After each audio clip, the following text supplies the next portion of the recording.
Halo, salam Fan Harapan Mama. Berjumpa lagi dengan saya untuk memprediksi pertandingan Euro malam ini dan dini hari nanti. Kemarin tidak bisa hadir ya karena ada gangguan dalam penguploadan. Baik, ada Euro nanti malam, ada 3 pertandingan. Itu yang pertama itu Hungaria versus Prancis. Lalu ada laga big match Portugal versus Jerman, dan terakhir Spanyol versus Polandia. Kita akan bahas yang pertama dulu, ada partai Prancis versus Hungaria. Laga pertama Prancis berhasil mengalahkan Jerman 1-0. Laga kedua sedangkan Hungaria kalah 3-0 dari Portugal. Teman-teman, jika kita lihat dari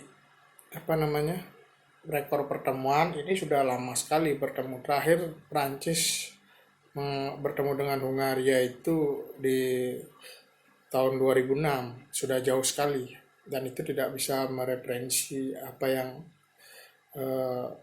terjadi sekarang karena skuadnya sudah berbeda, pelatihnya juga sudah berbeda. Secara gambaran, Hungaria akan kembali main di kandang di Budapest untuk menjamu Prancis. Jika kita lihat permainan Hungaria menghadapi Portugal, itu full bertahan sekali. Full bertahan. Walaupun akhirnya kedodoran di 6 menit terakhir, dari menit 84, kebobolan 1 gol, 2 gol, dan akhirnya berakhir dengan 3 gol. Saya kira Hungaria bermain tidak bagus dan memang hanya bermain untuk bertahan karena sadar kualitas. Dan di sini bukan Hungarianya yang bagus menurut saya, tapi Portugalnya yang tidak bagus karena tidak bisa memaksimalkan. Untungnya tetaplah Portugal punya mental juara, akhirnya bisa menang 3-0. Sedangkan kalau kita lihat Prancis menghadapi Jerman, sebenarnya itu Prancis ditekan habis-habisan oleh Jerman. Ya, kita lihat bagaimana ball positionnya itu 5-5-4-5, dan lebih banyak Jerman yang menguasai bola. Walaupun secara pemanfaatan peluang Prancis lebih bagus. Itu pun golnya lewat gol bunuh diri ya, yang dilakukan oleh Prancis. Gol bunuh diri Matt Hummel. Tapi secara permainan Prancis menurut saya pada saat itu kalah dari Jerman. Cuma pemanfaatan peluang Prancis lebih bagus. Walaupun ada 2 gol Prancis yang dianulir pada saat itu. Hungaria versus Prancis, partai yang sangat menentukan.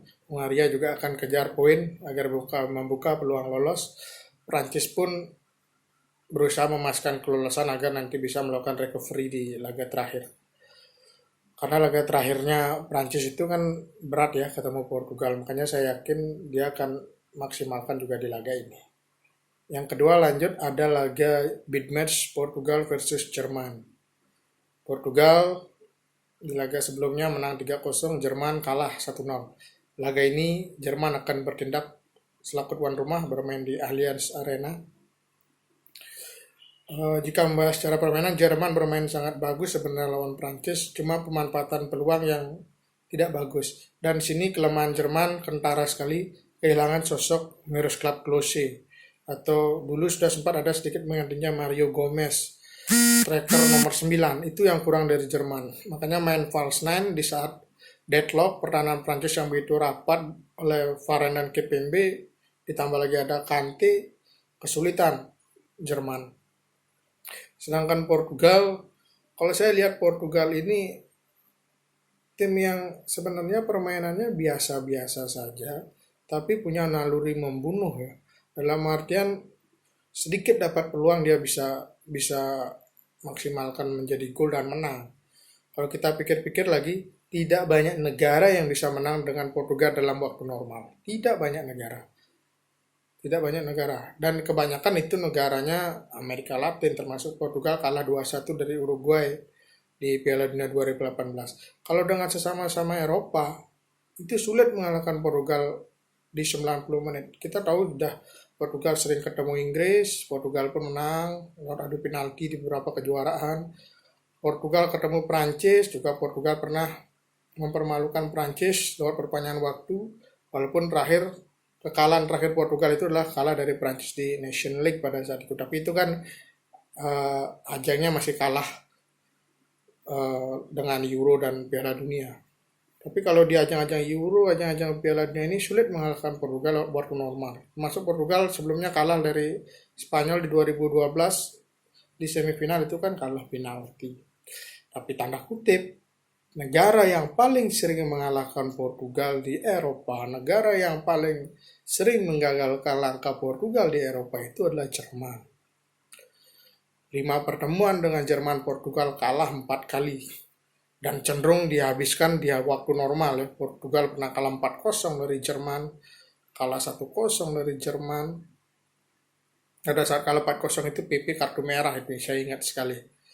Makanya Jerman sering jadi penggagal untuk Portugal di ajang-ajang besar, baik di level Piala Dunia maupun Piala Eropa. Ini akan jadi handicap di laga ini. Kita ketahui juga Portugal kehilangan Cancelo yang kena COVID-19, sedangkan Jerman itu Klosterman masih diragukan. Makanya ini akan sekedar informasi pemain yang kiranya absen. Lalu kita lanjut ke laga ketiga, Spanyol versus Polandia. Ini juga laga yang seru karena apa? Spanyol yang diunggulkan malah tertahan pada saat itu melawan Swedia. Sedangkan di laga kemarin kita sudah lihat Swedia berhasil menang atas Slovakia. Spanyol ini posisinya jadi terancam ya, karena Swedia pun sudah punya 4 poin, Slovakia punya 3 poin, sedangkan Spanyol baru 1 poin.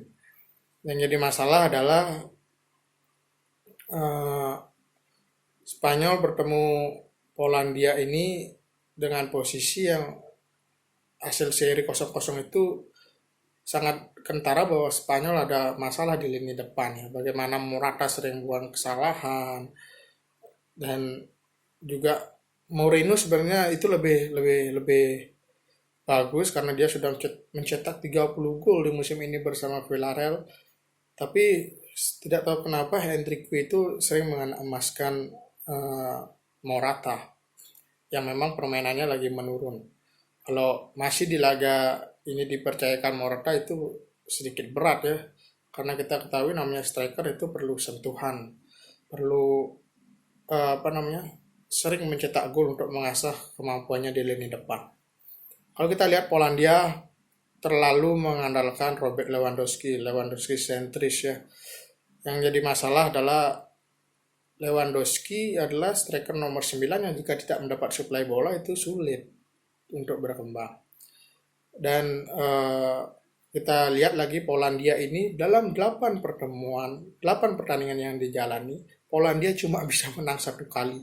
Itu lawan Andorra. Kalah 4 kali dan seri 3 kali. Cuma yang menarik adalah Polandia kalahnya tipis-tipis 2-1 hanya terakhir kalah dari Italia 2-0. Kalau Spanyol saya kira di kualifikasi bermain sangat bagus sekali, bahkan pernah menjungkal Jerman juga 6-0 ya. Cuma pada saat itu kan masih dalam formasi yang lengkap. Kalau sekarang kan minus pemain Real Madrid Spanyol ini. Itu sedikit ulasan dari 3 pertandingan. Kita akan masuk ke bursa ya. Bursa yang pertama itu adalah Prancis versus Hungaria. Bursanya adalah Prancis memberikan handicap pada Hungaria. Ini akan jadi seru. Menurut saya Prancis bisa menang, tapi apakah menangnya akan selesai 2? Ini yang akan jadi tanda tanya. Kuncinya adalah kalau Prancis berhasil cetak gol di awal, habis ini Hungaria, karena dia pasti akan keluar menyerang. Tapi kalau Prancis deadlock hingga menit 70-an tidak ada gol, nasibnya bisa seperti Portugal, kesulitan mencetak gol. Ya. Tapi jika handicapnya 1,5, saya masih mengunggulkan Prancis.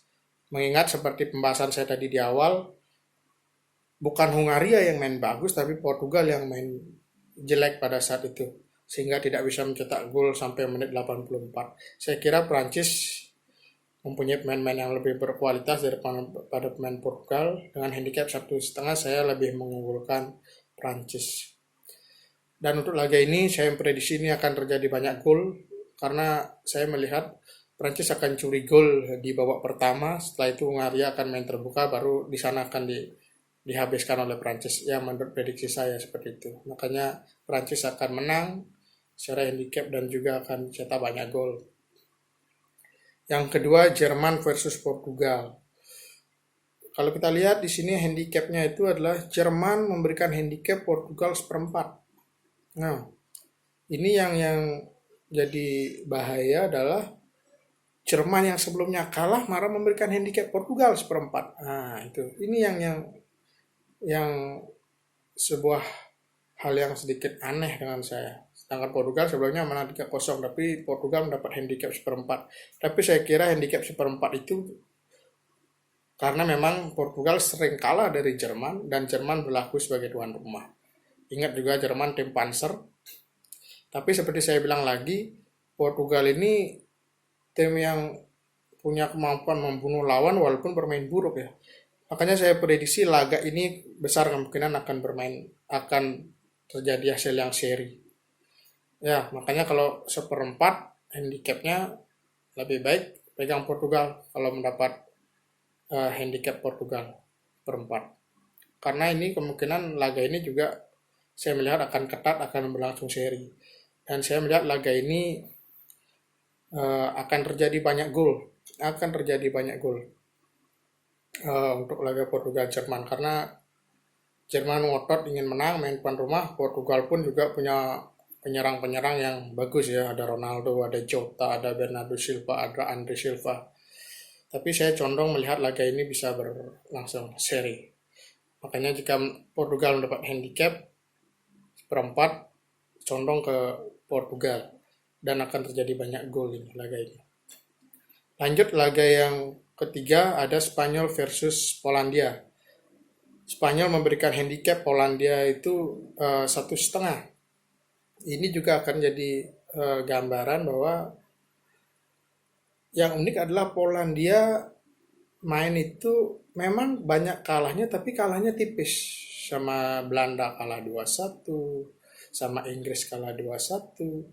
Tipis-tipis dia kalahnya. Sedangkan handicapnya 1,5. Spanyol main tuan rumah. Tapi jika melihat permainan Polandia pada saat kalah dari Slovakia, ditambah lagi ada kartu merah Krosinak, itu merugikan sekali. Otomatis saya masih mengulurkan Spanyol bisa menang di sini, tapi tidak akan jadi banyak gol. Feeling saya skornya 2-0 untuk Spanyol. Tidak sulit akan terjadi banyak gol karena Polandia kalahnya tipis-tipis. Tapi saya masih mengulurkan Spanyol di sini akan menang dengan Polandia. Ya, itu saja dari saya. Namanya prediksi, bisa benar bisa salah. Tetap jangan lupa like dan subscribe Fanmu Harapan Mama TV. Salam olahraga.